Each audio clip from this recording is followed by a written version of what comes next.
Hmm.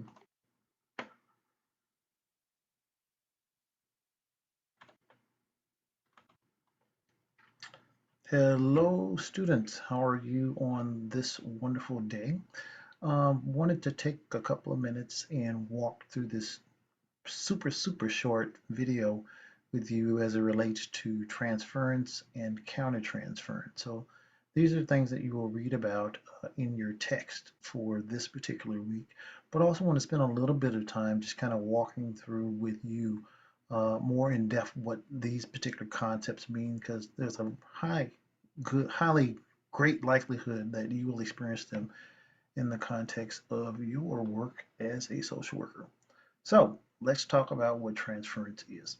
So transference is this definition that we have here.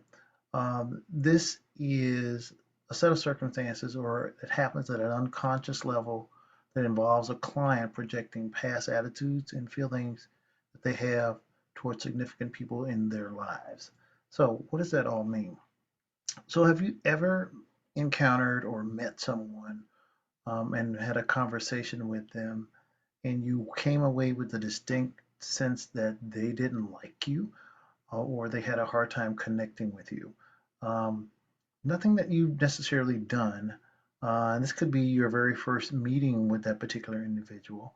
But at the end of it, you come away with this weird sensation that, wow, I just really feel like there is an issue that's happening between us. Or, more commonly as a social worker, coming into a situation where you've got a client who has this edge or this attitude every time you connect with them, and it doesn't seem to be coming from anywhere logical. um, Chances are that transference is actually what is happening for that particular person. So let me give you an example in my professional career of what transference has looked like as it relates to me.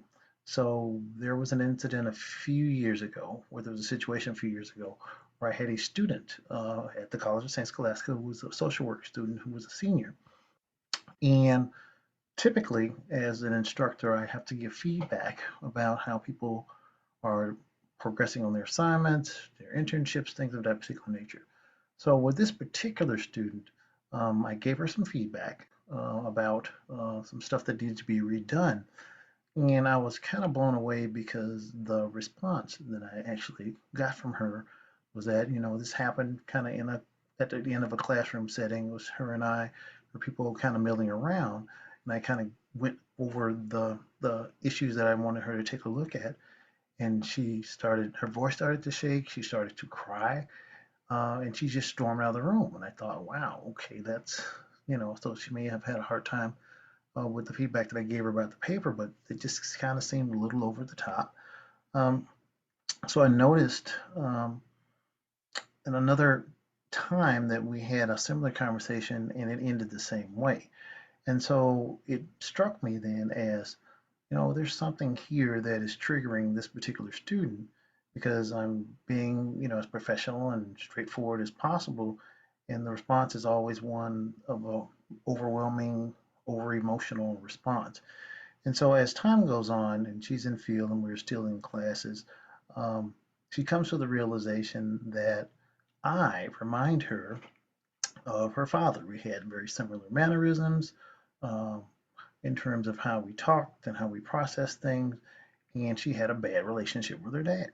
So whenever I talked to her and gave her redirection, it was like her dad, who she had a bad relationship with, was giving her that direction, and then she responded emotionally that way.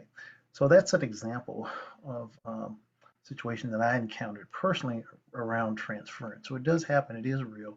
We were able to work through it. She was able to take knowledge of what was going on for her and got the help that she needed so that she didn't transfer those types of situations onto clients that she would have in the future. So, and then we have the concept of what we call counter-transference.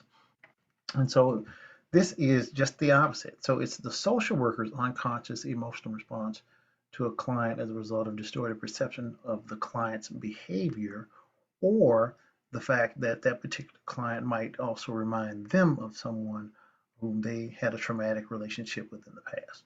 So An example maybe for this piece is that you notice that there's a client that you interact with on a regular basis, but you always find yourself having a really hard time meeting with this client. You may have even surmised in your mind that I don't even like them. I'm not sure even why.